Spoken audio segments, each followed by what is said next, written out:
जय हिंद फ्रेंड। हम देखने वाले हैं हिस्ट्री का एक दूसरा लेक्चर है आपका जो फाउंडेशन कोर्स का चल रहा है। इसमें अभी एक लेक्चर केवल आप लोगों को मिला है, छोटा सा वीडियो था और इसमें हम प्री हिस्टोरिक पीरियड कंप्लीट कर चुके हैं। अभी यह है हमारा प्रोटो हिस्टोरिक पीरियड। इसमें हमको क्या क्या देखना है, इसमें हम अधिकतर सिविलाइजेशन देखेंगे, जैसे इंडस वैली सिविलाइजेशन। ठीक है, तो ऐसी कई सिविलाइजेशन को हम देखने वाले हैं और इसमें सबसे पहले हम स्टार्ट करेंगे इसी को, इंडस वैली सिविलाइजेशन को। ये इंडस वैली सिविलाइजेशन का ही चित्र है आपके सामने, ठीक ना। ये इंडस वैली सिविलाइजेशन का चित्र है। इसी तरीके की ये सभ्यता थी, इसी के बारे में हम लोगों को चर्चा करना है। तो सबसे पहले अगर इसमें हम बात करें तो इसके बारे में आपको इतनी सी बात याद रखना है कि ये जो सभ्यता थी इसके बारे में लिखित साक्ष्य हैं हमारे पास। ठीक है, इसके बारे में हमें लिखित साक्ष्य बताए गए हैं, मिले हैं लिखित साक्ष्य, बट आज तक हम लोगों ने उसे, लिखित साक्ष्य हैं लेकिन उसे पढ़ा नहीं है आज तक हम लोगों ने, क्योंकि लिपि इसकी समझ में नहीं आती है। तो इसीलिए ये आज तक पढ़े नहीं गए हैं, बस केवल इसके लिखित साक्ष्य मिलते हैं। इसमें आपको याद रखना है इसकी समय सीमा, सिंधु घाटी सभ्यता की, इसको इंडस वैली सिविलाइजेशन कहते हैं। Indus valley civilisation.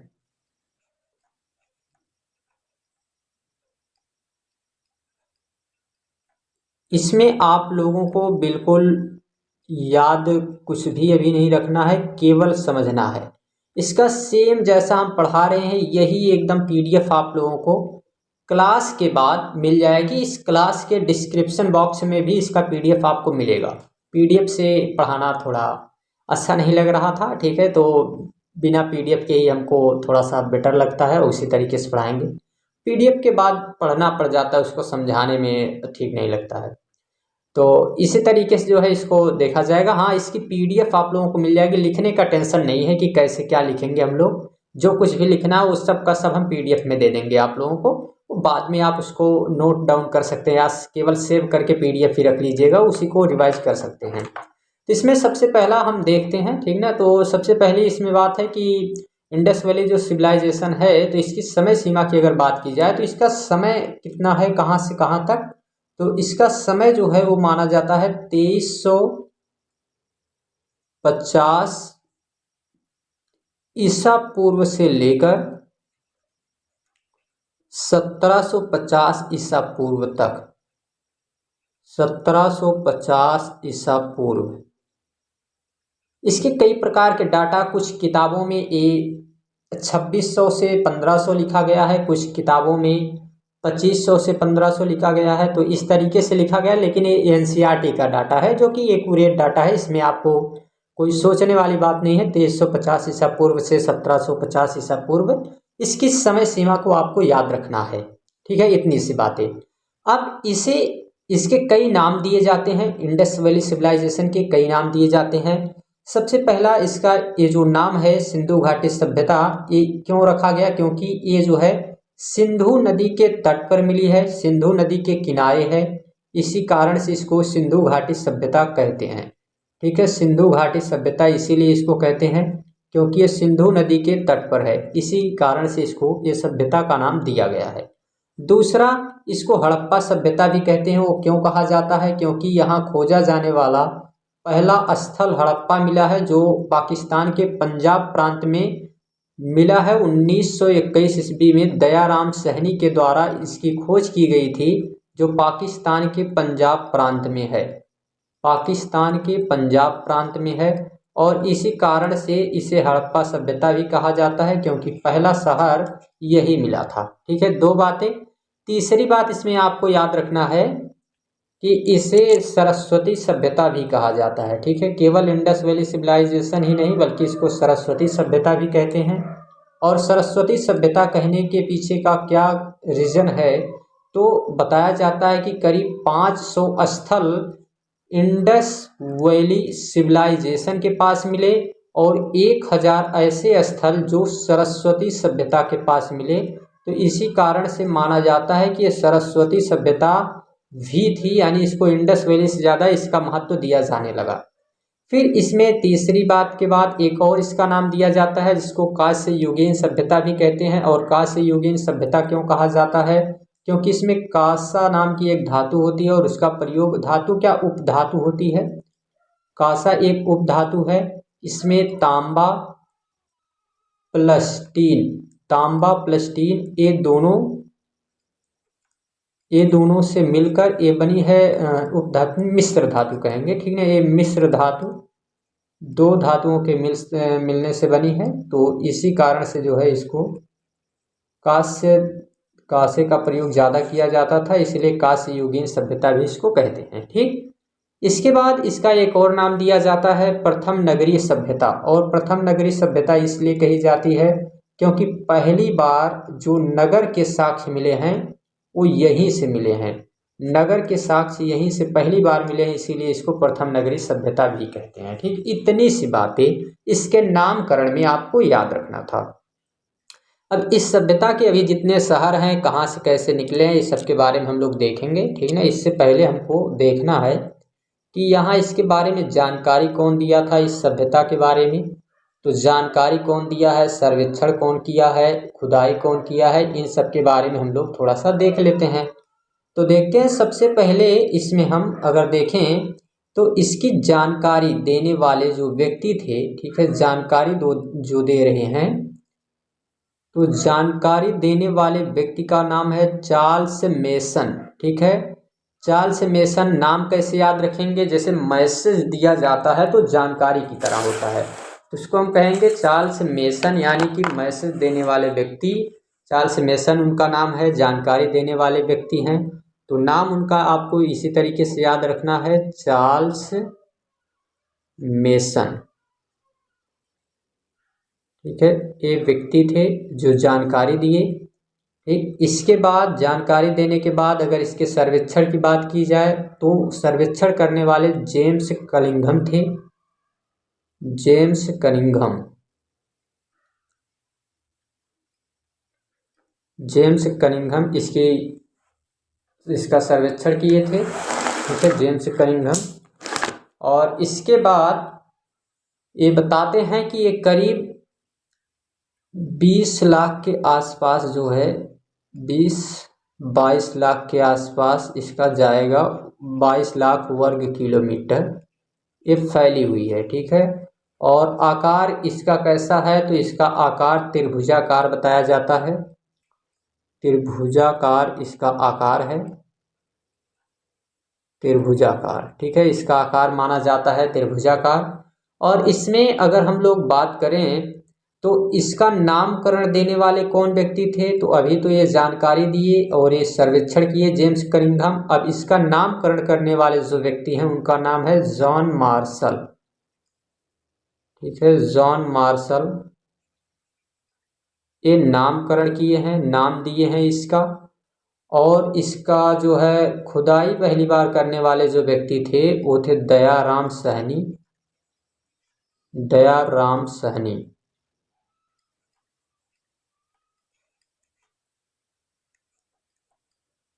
1921 ईस्वी में पहली बार इसकी खुदाई की गई और पहला शहर मिला हड़प्पा।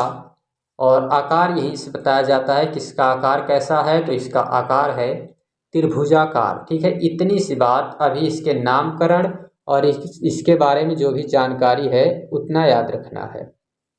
आगे देखते हैं, अब हम इसके विस्तार के बारे में देखते हैं, ठीक है। इसका विस्तार कितना है, कहाँ से कहाँ तक फैली हुई है। तो विस्तार की बात अगर की जाए इसमें, तो हम पहले ये चित्र देखते हैं और इसी के अनुसार आपको हम बताएंगे कि इसका विस्तार कहाँ से कहाँ तक कितना कैसे है, ठीक ना। तो देखिए, सबसे पहले इसके विस्तार की अगर बात की जाए तो ये आपको बताया गया है कि जब भी हम देखेंगे तो ऊपर की ओर इधर रहता है नॉर्थ, इधर साउथ, यहाँ ईस्ट और यहाँ वेस्ट। तो यहाँ नॉर्थ में ये जो इंडस वैली सिविलाइजेशन है ये नॉर्थ में फैली हुई है जम्मू कश्मीर के मांडा तक, ठीक है। जम्मू कश्मीर में एक स्थान है जिसका नाम है मांडा, ठीक है, जम्मू कश्मीर में। ये सिंधु घाटी सभ्यता का सबसे उत्तरी स्थान है, सबसे उत्तरी स्थान है, ठीक है। सबसे उत्तरी स्थान है जम्मू कश्मीर का, मांडा है, यहाँ आपको याद रखना है मांडा, ठीक। फिर ये सबसे दक्षिणी स्थान इसका क्या है, तो सबसे दक्षिणी स्थान इसका दैमाबाद, ठीक ना, इधर रहेगा यहाँ दैमाबाद, सबसे दक्षिणी स्थान है इसका दैमाबाद। कहाँ है, तो महाराष्ट्र में स्थित है, दैमाबाद महाराष्ट्र में है, ठीक। इसके बाद सबसे पूर्वी स्थान की बात की जाए तो पूर्वी स्थान है आलमगीरपुर, ये रहा आलमगीरपुर, ठीक है, इसका नाम है आलमगीरपुर। ये कहाँ है, तो उत्तर प्रदेश में है। और सबसे दक्षिणी स्थान के बाद यहाँ इधर देखेंगे, सबसे पश्चिमी स्थान की अगर बात करें तो सबसे पश्चिमी स्थान है सूतकांगेडोर, ठीक है, इसका नाम है सूतकांगेडोर, सूतकांगेडोर। और ये किस नदी किस जगह है, तो ये आ जाता है पाकिस्तान वाले क्षेत्र में, इसको हम बलूचिस्तान भी कह सकते हैं, ठीक है। बलूचिस्तान पाकिस्तान का एक प्रांत है, एक राज्य है, ठीक है। तो ये इसका विस्तार है। अभी इसमें ये बातें याद रखना है, कई बार जो है पूछा जाता है। तो इसका नॉर्थ में क्या है, नॉर्थ में मांडा है, साउथ में दैमाबाद है, ईस्ट में आलमगीरपुर है और वेस्ट में सूतकांगेडोर है।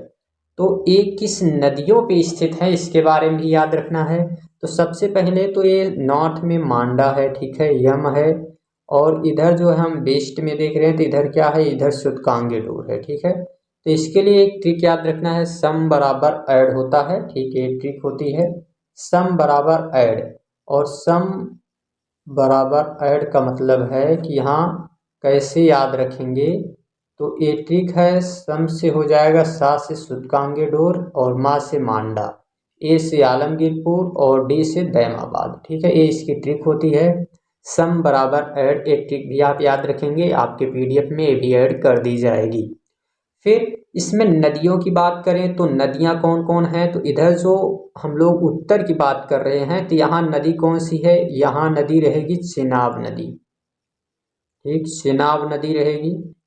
और जो सबसे दक्षिण की बात कर रहे हैं तो यहाँ नदी रहेगी प्रवरा, प्रवरा। ये प्रवरा नदी किसकी सहायक नदी है, गोदावरी की, गोदावरी की सहायक नदी है प्रवरा। और ये चेनाब नदी किसकी सहायक नदी है, तो चेनाब नदी है सिंधु की सहायक नदी, सिंधु की सहायक नदी है। और ये यहाँ पे सबसे ईस्ट में है तो इसका नाम है हिंडन नदी, जो हाँ जहाँ जो है आलमगीरपुर स्थित है। तो हिंडन नदी किसकी सहायक नदी है, तो ये यमुना की सहायक नदी है, यमुना की। और इधर है एक दास की नदी है, दास की नदी, ठीक है। इतनी बात आपको याद रखना है। तो इतना आपको ध्यान देना है कि जो ऊपर है ये चेनाब नदी है, यहाँ पे चेनाब है, ये आपको याद रखना है, चेनाब, प्रवरा और इधर हिंडन और यहाँ दास। तो सभी नदियों के नाम और सभी स्थानों के नाम ये याद रहने चाहिए, ठीक। ये इसका विस्तार था। तो विस्तार में और साथ में ये भी याद रखना है कि यहाँ ऊपर से लेकर, ठीक ना, यहाँ पूर्व से पूर्व इधर उत्तर से दक्षिण तक इसका जो विस्तार है, ठीक है, ये कितना है, तो यह 1600 किलोमीटर। और यहाँ पूर्व से पश्चिम में जो विस्तार है इसका, ये कितना है, 1400 किलोमीटर, ठीक है। ये इसका विस्तार है, इतना माना जाता है कि इसका विस्तार जो है यहाँ से यहाँ तक है। आगे हम बात करते हैं। तो अब जो हमको देखना है, ठीक है, अब जो देखना है तो इसके बारे में अब हमको देखना है एक एक स्थल के बारे में, ठीक है। अब यहाँ पे कुछ महत्वपूर्ण स्थल मिले हैं और उस महत्वपूर्ण स्थलों के बारे में हम लोगों को देखना है, ठीक है। कुछ महत्वपूर्ण स्थलों में अगर हम लोग देखें तो ऐसे तो कुछ चित्र यहाँ जो दिखाए गए हैं, इसमें कुछ स्थल की बात की जाए तो कुछ दिखेंगे, बट उतना क्लियर तो नहीं दिखेगा, लेकिन फिर भी हम प्रयास करते हैं कि शायद दिख जाए कुछ। जैसे देखिए यहाँ कुछ स्थलों में सबसे पहला आ जाता है मांडा। ठीक है, ये मांडा ऊपर की तरफ दिख रहा है आपको, इतना क्लियर ये विजुअल फोटो नहीं दिखेगा, थोड़ा सा इसको क्वालिटी आप वीडियो की बढ़ा लीजिएगा। वैसे अब हम इसको क्वालिटी इसकी थोड़ी सी हाई क्वालिटी करके ही वीडियो अपलोड किया जा रहा है, ठीक ना, तो ताकि दिख सके। और फिर ये है हड़प्पा। ठीक, जिस हड़प्पा की बात कर रहे थे और अभी इसके बारे में हम लोग देखेंगे यहाँ क्या क्या मिला है। तो इसके बाद है यहाँ मोहनजोदड़ो है, ये चन्हूदड़ो है, चन्हूदड़ो के बारे में भी बताया जाएगा। फिर ये है, ये दिखी नहीं रहा क्या लिखा गया है, इधर रोपड़ है, एक कालीबंगा है, इधर बनावली है, राखीगढ़ी है, ये बनवाली है, ये राखीगढ़ी है। ठीक, यहाँ ये रोपड़ था। और आलमगीरपुर उत्तर प्रदेश वाला, इधर धौलावीरा है, सूतकांगेडोर है, ठीक, बालाकोट है, सुरकोटड़ा है, रंगपुर, लोथल, ये सभी स्थल हैं। ठीक ना, ये तो लेकिन इसमें कुछ प्रमुख स्थलों की अगर बात की जाए तो कुछ प्रमुख स्थल जो कि यहाँ दिख रहे हैं और इन सभी के बारे में हमको देखना भी है। जैसे सबसे पहला है इधर हड़प्पा, हड़प्पा के बारे में भी आज हम लोग देखने वाले हैं। और फिर एक मेहरगढ़ जहाँ पे कृषि बताई गई थी, और मोहनजोदारो, और फिर इधर जो है लोथल। लोथल के बारे में भी बहुत विशेष बातें हैं, कुछ उनको ध्यान देना है, तो हम लोग देखेंगे उन सभी के बारे में। आइए सबसे पहले हम स्टार्ट करते हैं यहाँ पे हड़प्पा के बारे में। ठीक ना, हड़प्पा से हम लोग शुरू करते हैं। तो कुछ प्रमुख स्थलों में सबसे पहला जो है, कुछ हम प्रमुख स्थल देखने वाले हैं और इन प्रमुख स्थलों में सबसे पहला जो रहेगा वो रहेगा हड़प्पा। ठीक है, तो हड़प्पा के बारे में हम लोगों को देखना है, क्या क्या याद रखना है इसके बारे में आपको। ठीक है, तो सबसे पहली बात जिसके बारे में अभी हमने आपको बताया भी, 1921 ईस्वी में इसकी खोज हुई, इसकी खुदाई की गई। और फिर यहाँ से कुछ वस्तुएं मिली हैं जिनके बारे में याद रखना है। ठीक है, कौन कौन सी वस्तुएं, और अगर एग्जैक्ट इसके बारे में बताया जाए तो ये रावी नदी के किनारे स्थित है। ठीक है, रावी नदी के किनारे स्थित है, रावी नदी। और रावी नदी के किनारे पाकिस्तान के पंजाब प्रांत में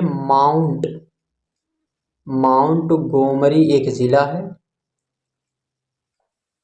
माउंट गोमरी जिले में है, पाकिस्तान के पंजाब प्रांत में, पाकिस्तान के पंजाब प्रांत में है। और वहाँ एक ज़िला है माउंट गोमरी, और वहीं पर स्थित है हड़प्पा। ठीक है, हड़प्पा के बारे में ये तो इसकी लोकेशन है कि वो स्थित कहाँ है।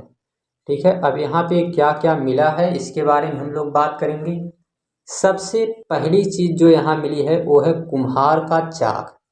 और कुम्हार का चाक एक फ़ोटो भी आपको दिख रहा है, पहिए के जैसा है। ठीक है, पहिए के आकार का ये होता है, जिसपे बना रहे हैं बर्तन जो मिट्टी का बना रहे हैं। ठीक है, इसी को कहा जाता है कुम्हार का चाक। ठीक है, तो सबसे पहली वस्तु जो यहाँ पे मिली है वो मिली है कुम्हार का चाक। ठीक है, इसको कहते हैं कुम्हार का चाक कहेंगे सबसे पहली वस्तु। दूसरा यहाँ पे अन्नागार मिला है। अन्नागार का क्या मतलब होता है, तो अन्नागार का मतलब होता है कि यहाँ अनाज रखने के लिए ही एक घर बनाया जाता था, और ये इस तरीके से बनाते थे और इसमें केवल अनाज रखे जाते थे। ठीक ना, कुछ नहीं रखा जाएगा, केवल गेहूं चावल यही सब अनाज रखे जाएंगे, और इसको नाम देते थे अन्नागार। शायद फोटो हम इसका रखे थे, देखते हैं कि फोटो है कि नहीं। अन्नागार ये रहा। ठीक ना, ये अन्नागार है और इसका फोटो भी हमने आपके सामने रखा है। ये फोटो है अन्नागार का। इस तरीके से जो है यहाँ अनाज रखने के लिए कई कमरे बनाए जाते थे, जिसमें इसमें देखिए केवल जो है कुछ शायद गेहूं या किसी चीज़ की फसल है, जिसे कुछ अनाज है, इनको रखा गया है। ठीक है, तो इसी तरीके से जो है रखे जाते थे, ऐसे ही बना के इनको रखते थे। ठीक, आगे हम लोग बात करें इसके बाद तो यहाँ और क्या क्या मिले हैं, कौन कौन सी वस्तुएं मिली हैं, उसके बारे में चर्चा करते हैं। तो यहाँ पे और अगर वस्तुओं की बात की जाए तो यहाँ मिला है श्रमिक आवास। अब श्रमिक आवास का मतलब देखिए, सबसे पहले तो ये जो है क्या किए, सबसे पहले कुम्हार का चाक, फिर इसी में अन्नागार, अब इसी में आपको याद रखना है श्रमिक आवास। ठीक है, यहीं पर मिला है श्रमिक आवास, यानी अभी रहना जो है प्रारंभ कर दिए। और श्रमिक आवास अगर मिला है तो यहाँ पूजा पाठ भी करेंगे, तो पूजा पाठ के लिए इनको मातृ देवी की मूर्ति मिली है।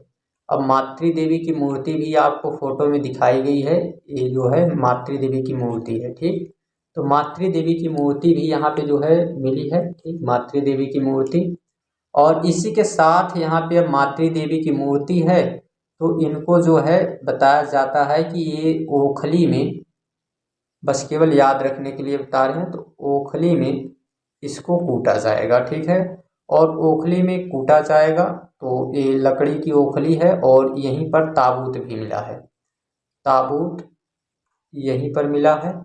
और ताबूत के साथ यहाँ पे अब ताबूत मिल गया तो फिर इसी के साथ RH-37 कब्रिस्तान यहाँ मिला है। और हाथी का कपाल, खोपड़ी कहा जाता है, हाथी की यही मिली है। ये केवल जो है कुछ साक्ष्य इसके हैं, ऐसा सच में तो बस केवल अनुमान लगाया गया है कि हाँ ठीक है वही होगा।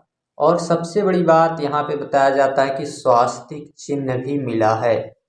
ठीक है, स्वास्तिक चिन्ह को भी बताया जाता है कि यहाँ मिला है, ये रहा स्वास्तिक चिन्ह, और यहाँ पे मिला है स्वास्तिक चिन्ह भी। तो हड़प्पा के लिए इतनी सी बात याद रखना है। यहाँ क्या क्या मिला है, तो यहाँ मिलने में सबसे पहला कुम्हार का चाक है, दूसरा अन्नागार है, तीसरा श्रमिक आवास है, मातृ देवी की मूर्ति, ओखली, ताबूत, RH-37, हाथी की खोपड़ी और यहाँ स्वास्तिक चिन्ह। इतनी सी बात हड़प्पा के बारे में याद रखना है। दूसरा शहर है मोहनजोदड़ो, और मोहनजोदड़ो के बारे में अब हमको देखना है, जो दूसरा शहर है। ठीक है, उसके बारे में अब हमको देखना है, तो देख लेते हैं हम लोग उसको भी। और सबसे पहले तो एक,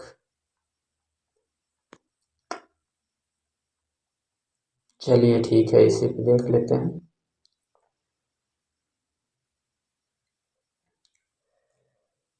यहाँ पे क्या क्या मिला है और कौन इसकी खोज किए हैं, देखते हैं हम लोग। मोहनजोदड़ो, ये मूवी इस पे बनी है, बट वो मूवी केवल इस स्थल के बारे में बताने के लिए नहीं, बल्कि उस पर काफ़ी चीज़ें जोड़ दी गई हैं, इसलिए केवल इंटरेस्टिंग बनाने के लिए उस पर काफ़ी चीज़ें जोड़ी गई हैं। उसमें कोई ज़्यादा जानकारी नहीं, बस एक सिंहस्थ जानवर वगैरह दिखाया गया है, तो थोड़ा सा वो सही है। बाकी ये शायद जो है अच्छी बात है कि वहाँ दिखाया गया कि नदियों के कारण, नदी के बाढ़ के कारण ही वो समाप्त हुआ था, तो ये भी सही है। ठीक है कि इसका रीजन अभी हम लोग आगे देखेंगे, तो उसमें पता चलेगा कि बाढ़ के कारण ही ये सभ्यता समाप्त हुई थी। ठीक ना, ये भी उसका एक रीजन रहता है।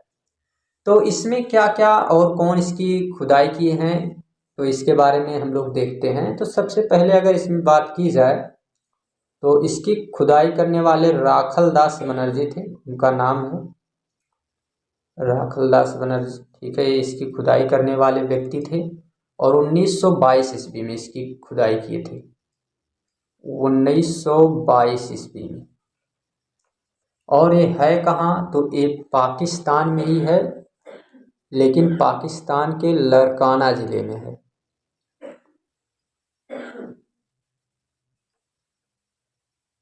लरकाना ज़िले में है, पाकिस्तान के लरकाना नाम का एक ज़िला है, और इसी पाकिस्तान के लरकाना ज़िले में है। ठीक है, और इसकी खोज करने वाले हैं राखल दास बनर्जी, और इसकी खोज 1922 ईस्वी में की गई है। इसे मृतकों का टीला कहा जाता है। मृतकों का टीला इसको क्यों कहते हैं, बार बार ओपन कहाँ से हो जा रहा है, एक मिनट रुकिएगा।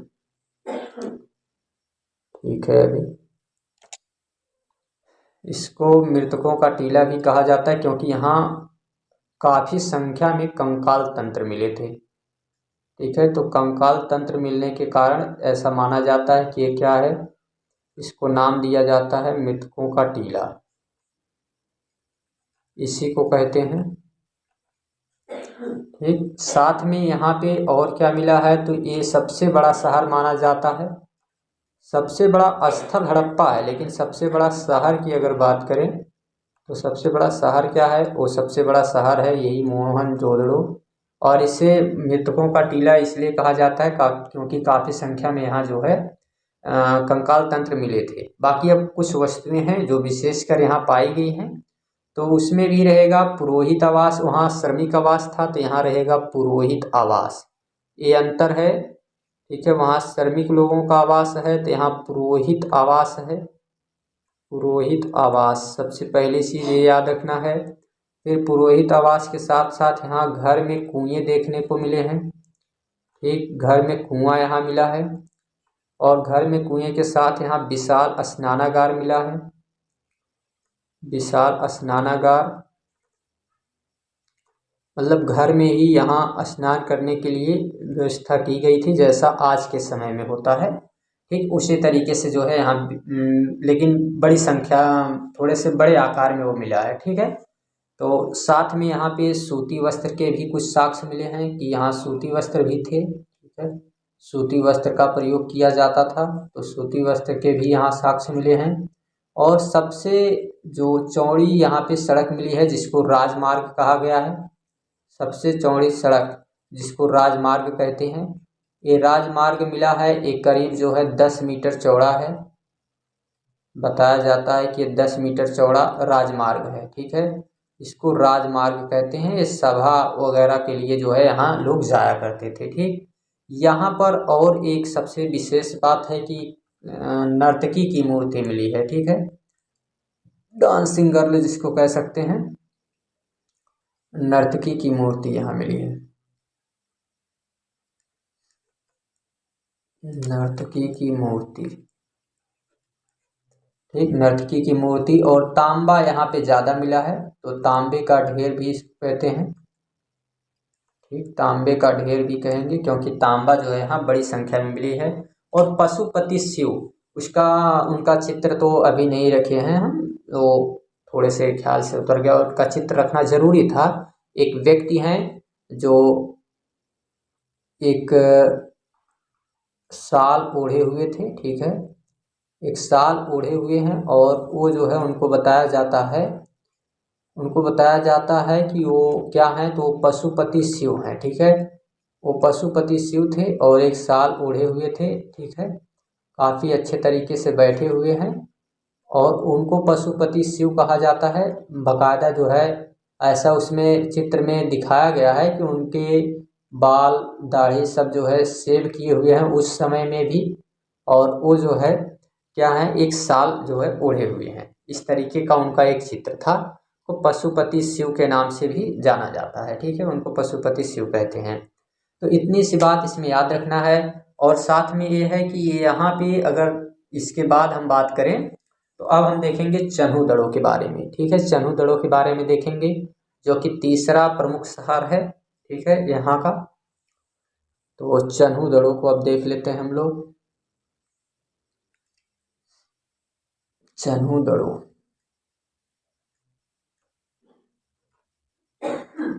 चन्हूदड़ों की अगर बात की जाए तो इसकी खोज 1931 ईस्वी में की गई थी। 1931 ईस्वी में किसके द्वारा, तो मजूमदार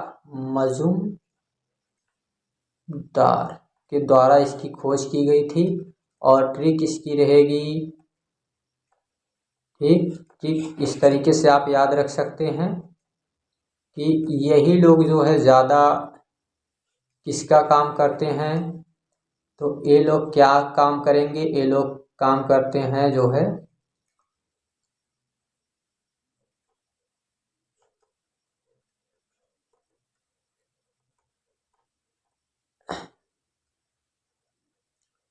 ये सभी वस्तुएं ये जुटाने का काम करते हैं। ठीक है, तो इसी कारण से ये जब खोज किए हैं तो यहाँ जो है इसी से रिलेटेड, ठीक है, इसी से रिलेटेड यहाँ वस्तुएं भी मिली हैं।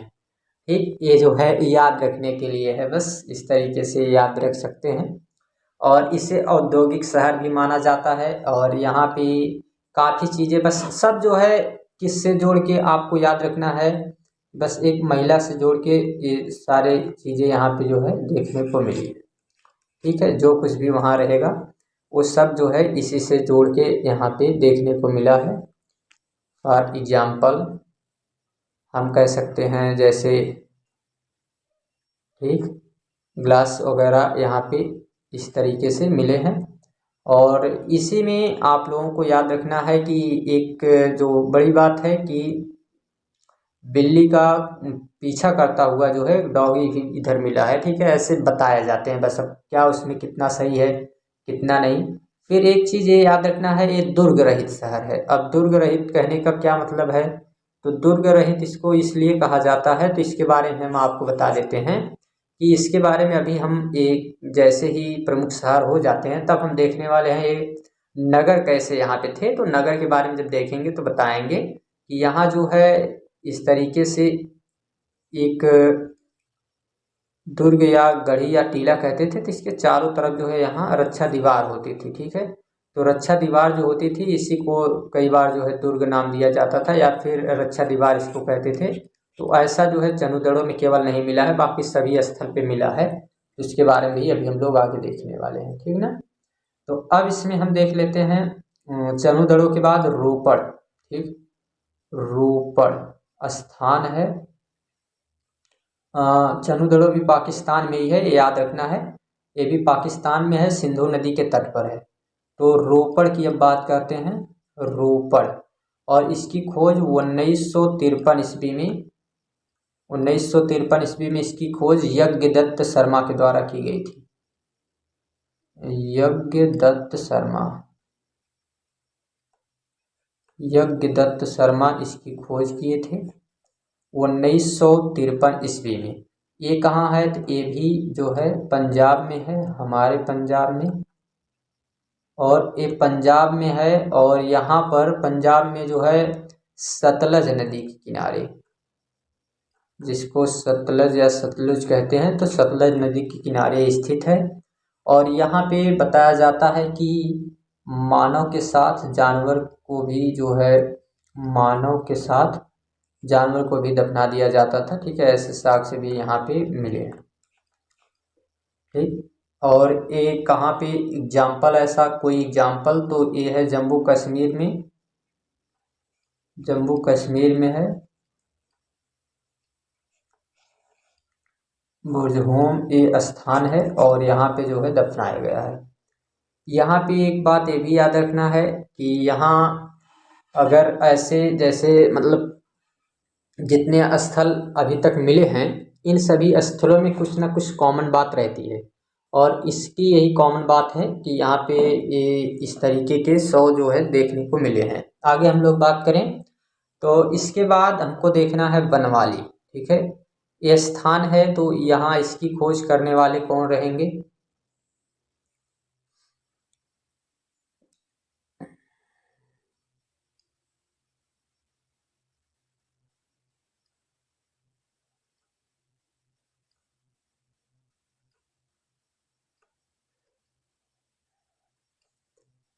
इसकी खोज रविंद्र सिंह किए थे। रविंद्र सिंह, ये हरियाणा में है।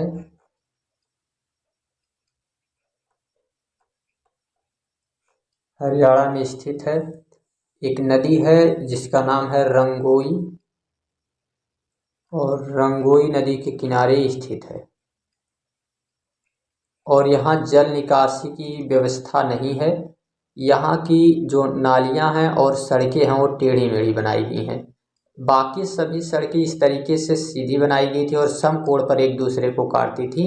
यहाँ सड़कें टेढ़ी मेढ़ी बनाई गई हैं और कोई कहीं समकोण पर किसी को नहीं काटती है। जैसे कोई सिस्टम नहीं है, मतलब कोई व्यवस्था ही यहाँ पे नहीं है। ठीक है, यहाँ जल निकासी की सही व्यवस्था नहीं है। यहाँ घरों में जो है ऐसे अगर व्यवस्था नहीं होने के कारण ही सोख्ता वगैरह का भी साक्ष्य मिला है, जो कि इतना ज़्यादा विशेष ध्यान देने की बात नहीं है। ठीक ना, तो आगे हम लोग देखेंगे कालीबंगा, धौलावीरा, लोथल। ठीक है, अभी 3 स्थल ऐसे बाकी हैं जिनको अभी देखना जरूरी है। तो कालीबंगा की बात अब हम लोग कर लेते हैं। कालीबंगा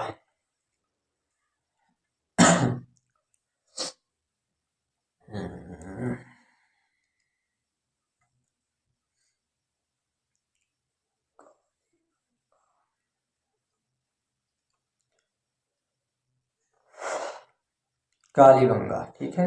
तो कालीबंगा की अगर बात की जाए तो इसका मतलब क्या होता है?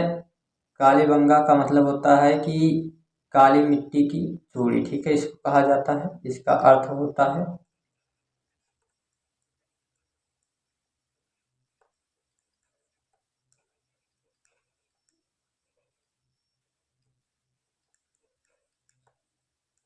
और इसकी खोज कौन कौन किए थे? तो बी के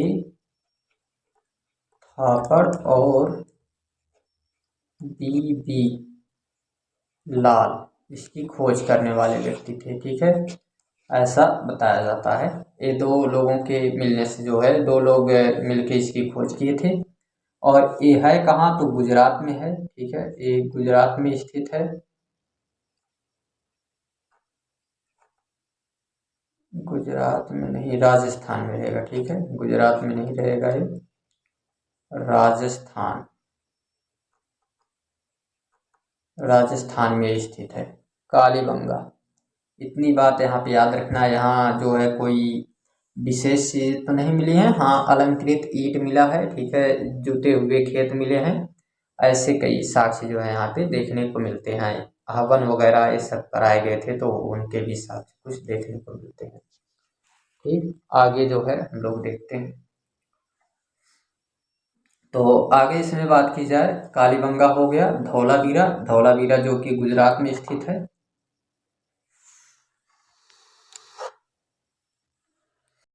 धौलावीरा, अब केवल नाम नाम ही याद रखना है, ऐसे कोई प्रमुख इनके बारे में बहुत ज़्यादा विशेष ध्यान नहीं देना है। ज़्यादातर वही स्थल थे जिनको देखना था। अभी बस थोड़ी थोड़ी बातें ही इनके बारे में याद रखना है। तो धौलावीरा, धौलावीरा की खोज भी वही की हैं जिनका नाम है रविंद्र सिंह, रविंद्र सिंह। और रविंद्र सिंह ही खोज किए थे बनवाली की भी। और रविंद्र सिंह इसकी खोज किए हैं। ये स्थल कहाँ है? तो गुजरात में है, धौलावीरा। और यहाँ धौलावीरा में हमको सकल समाधान और घोड़े की हड्डी ये सब जो है यहाँ पे देखने को मिला है। बाकी लोथल, लोथल की खोज जो है थोड़ा ज़रूरी है, इसको हम लोग देख लेते हैं। लास्ट लोथल है। तो लोथल, लोथल एक व्यापारिक केंद्र था। सबसे पहली बात, लोथल के बारे में, यह एक व्यापारिक केंद्र था और इसकी खोज 1953 ईस्वी में रंगनाथ राव किए थे। रंगनाथ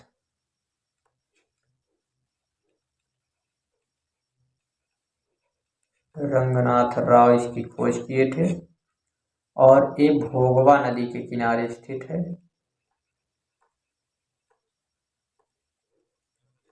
भोगवा नदी के किनारे ये जो है सिंधु घाटी सभ्यता का एक प्रमुख बंदरगाह भी था, प्रमुख बंदरगाह था। यहाँ पर ये अभी हम लोग देखेंगे तो फारस की मुहर भी देखने को मिली है। इसका मतलब है कि विदेशों से व्यापार भी होता था, तो फारस की मुहर भी इधर देखने को मिली है, जिसका मतलब है कि मेसोपोटामिया की सभ्यता से इसका कुछ न कुछ रिलेशन था, ठीक है। ये चीज़ें यहाँ पे याद रखना है। आगे हम लोग इसका देख लेते हैं थोड़ा सा, इसके बारे में किस तरीके से यहाँ बंटवारा हुआ था, इसका मतलब शहरीकरण के बारे में, नगर नियोजन इसका कैसा था, ठीक है, उसके बारे में देखते हैं। फिर इसकी कुछ विशेषताएं देखेंगे और फिर ये जो है इंडस वैली सिविलाइजेशन समाप्त हो जाएगा। हम लोगों का जो टारगेट है वो स्टेट पीसीएस, उसी के फैक्ट वाइज उसी के हिसाब से चल रहे हैं, ठीक ना। इसमें कोई यूपी बोर्ड वगैरह को ध्यान में रखते हुए नहीं किया गया। हाँ, क्लास 12th में चैप्टर है जो पहला, जिसको सड़क निर्माण तथा इस तरीके से करके उसका नाम है सड़क निर्माण हिस्सा है, ठीक ना। तो ऐसा जो नाम है उसी में इंडस वैली सिविलाइजेशन दिया गया है, तो उसी के बारे में मतलब इसमें पढ़ सकते हैं जो लोग चाहें। बाकी ये ज़्यादातर जो ज़रूरी है वो स्टेट पीसीएस और जैसे कुछ कंपटीशन एग्ज़ाम में, तो उसी को टारगेट करके इसमें बताया गया है। कोई ज़्यादा जो है ये एंशियंट हिस्ट्री है तो बहुत ज़्यादा डिटेल में बीए वगैरह में इसको पढ़ाया जाता है, बीए एमए हो गया वो सब।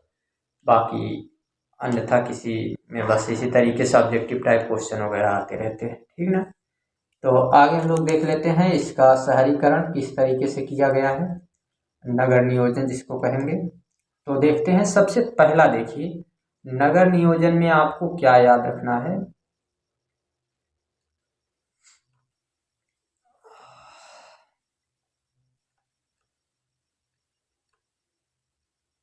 नगर नियोजन,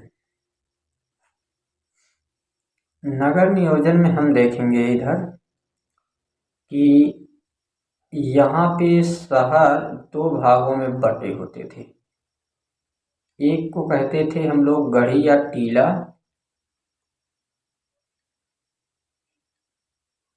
और दूसरे को कहते थे नगर। दूसरे को नगर नाम दिया जाता था। इस तरीके से दो भागों में बटे हुए थे। लेकिन यहाँ पर विशेष बात ये है जो ध्यान देने योग्य, कि यहाँ पर जो गढ़ी या टीला कहा जाता है, इस पर क्या होता था, तो एक रक्षा दीवार बनाई जाती थी। यहाँ एक रक्षा दीवार बनी होती थी, इधर एक रक्षा दीवार, और ये बनी होती थी पक्की ईंटों से। एक पक्की ईंटों से एक रक्षा दीवार बनी थी। और जबकि नगर में ऐसी कोई रक्षा दीवार देखने को नहीं मिलती है। ये कहाँ की बात है, तो सामान्यतः जितने भी स्थल हैं लगभग सब में है। बस इसमें दो अपवाद देखने को मिलते हैं। एक अपवाद है लोथल और सुरकोटड़ा नाम का जो स्थान है वहां पर। तो इनमें कौन सा अपवाद देखने को मिलता है, इसमें देखने को मिलता है कि ये जो टीला है और नगर है, इन दोनों में एक साथ एक रक्षा दीवार बनाई गई है। ठीक है, इनमें एक साथ एक रक्षा दीवार बनाई गई है। एक मिनट, एक साथ एक रक्षा दीवार बनाई गई है लोथल और सुरकोटड़ा में। लेकिन चन्हूदड़ो दूसरे अपवाद के रूप में है, और जहां देखने को मिलता है कि कोई भी रक्षा दीवार नहीं बनाई गई है। वहां पर जो दुर्ग बनी है, और मतलब जिसको हम लोग गढ़ी या टीला कहेंगे। एक मिनट, इसको टीला ही लिख देते हैं तो बढ़िया रहेगा।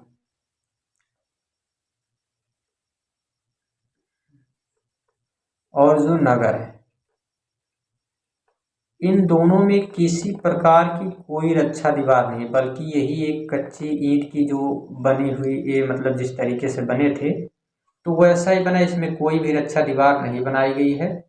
और इसमें जितने भी शहर थे सबको इस टीले या गढ़ी वाले क्षेत्र को, इसको पश्चिमी और इसको जो है पूर्वी हिस्सा मानते थे। ठीक है, तो पूर्वी लोगों का जो क्षेत्र था, यहाँ पे रहने वाले कौन कौन से लोग थे, तो इधर श्रमिक लोग रहेंगे, और इधर ही प्रशासनिक सेवा के कुछ लोग रहेंगे, और इधर ही किसान रहेंगे, और इधर ही व्यापारी लोग रहेंगे। ठीक है, ये सब इधर रहते थे। यहाँ पर कौन रहते थे, यहाँ पे हो गए जितने भी पुरोहित हो गए। ठीक है, पुरोहित हो गए, यहाँ पर राजा हो गए, ये सभी जो है इधर रहने वाले लोग थे। ठीक, तो इधर ही सब श्रमिक वगैरह सब इधर रहेंगे। तो ये लोग अपनी सुरक्षा के लिए एक ऐसी दीवार जो है निर्माण उनका कर देते थे ताकि ये हमेशा के लिए इनकी रक्षा कर सके। बस चनू दड़ों में ये ऐसा मिला है कि कहीं पर भी कोई चार दीवारी यहाँ देखने को नहीं मिली है। फिर इसी के साथ ये भी याद रखना है कि यहाँ जितने सड़कें बनाई गई थी सब सड़कें एक दूसरे को समकोण पर काटती थी। ठीक है, पहली बात तो जितनी छोटी सड़कें थी वो आके एक जो है मुख्य सड़क से मिल जाती थी, जितनी भी छोटी सड़कें हैं। और ये मुख्य सड़कें जो हैं एक दूसरे जो मुख्य सड़क आती थी ये दोनों एक दूसरे को समकोण पर काटती थी। ठीक है, और इस समकोण पर एक दूसरे को काट रही थी। ठीक है, इस तरीके से। और सबसे बड़ी बात है कि यहाँ पर जितने भी मकान बने होते थे ना, जो भी मकान बनेंगे ये मकान ऐसा देखने को मिलेगा कि इसकी द्वार कभी भी, जो भी मकान बना हुआ है तो इसकी द्वार जो है कभी भी ऐसा नहीं होगा कि सड़क के किनारे हो, सड़क के सामने हो। ठीक है, तो सड़क के विपरीत दिशा में मिली है। हमेशा मकान जो भी बने हैं उन घरों की जो द्वार है वो हमेशा जो है सड़क के विपरीत दिशा में मिली है। केवल लोथल व्यापारिक केंद्र होने के कारण केवल लोथल में ही सड़क की तरफ जो है इसमें दीवार मिली है। दीवार मतलब द्वार, जो उसका गेट था, दरवाजा जो था वो जो है सड़क की तरफ मिला है। बाकी सभी स्थानों पर ऐसा नहीं देखने को मिला है। तो इतनी सी चीज इसमें याद रखना है। इसका क्या है ये मतलब कि शहर नियोजन या इसको हम लोग नगर नियोजन भी कह सकते हैं। नगर नियोजन जो है यहाँ इस तरीके से बना हुआ था। आगे हम लोग देख लेते हैं इसकी कुछ विशेषताएं, और विशेषताएं देखने के बाद जो है चैप्टर हो जाएगा क्लोज। चैप्टर का मतलब ये जो टॉपिक है इंडस वैली सिविलाइजेशन, ठीक ना। तो देखते हैं, अब इस समय इसमें करीब 1 घंटे के आसपास का हो गया है। ठीक, तो देख लेते हैं इसकी कुछ विशेषताएं भी।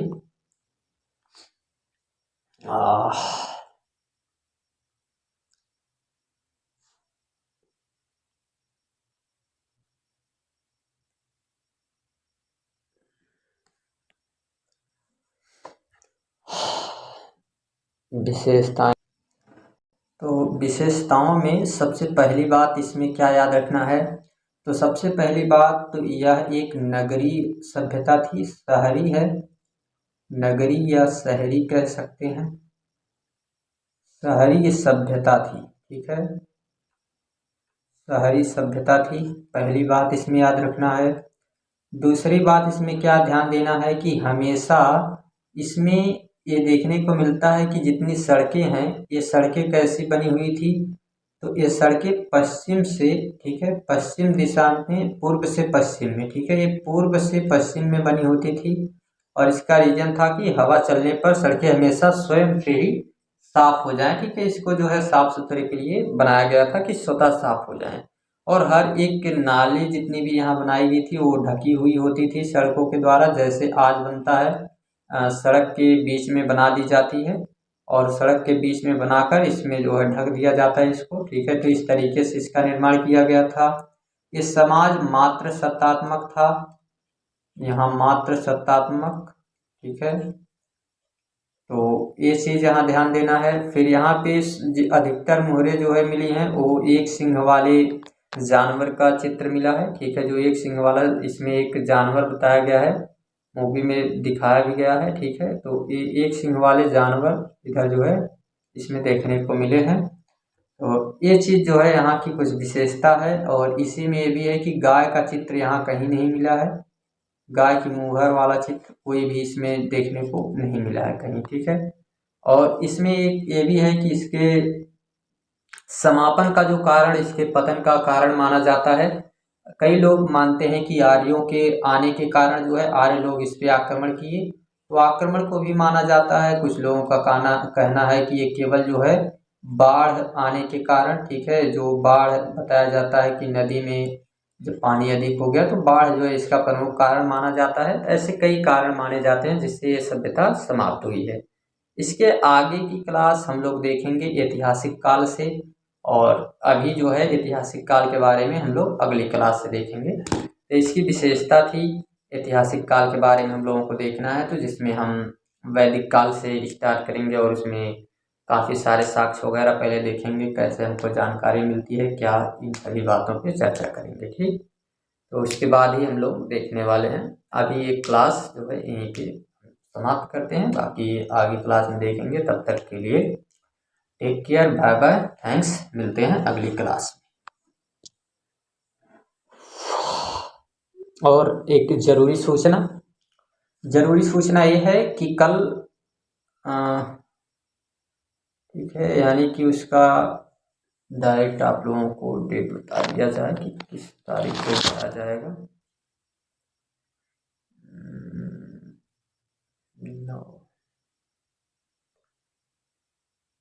ठीक है, इसमें जो है ये आप लोगों को बताया जाएगा, जो क्लास जो चलने वाली है जियोग्राफी का जो तीसरा चैप्टर, वो चलेगी 11 दिसंबर। ठीक है, 11 दिसंबर 6:30 बजे शाम को ही तीसरे चैप्टर का पार्ट फर्स्ट आएगा, और उसमें तो पूरा नहीं कंप्लीट होगा, लेकिन फिर भी हम लोग अगले पार्ट में देखेंगे। ठीक, तो तब तक के लिए thanks, take care, bye bye.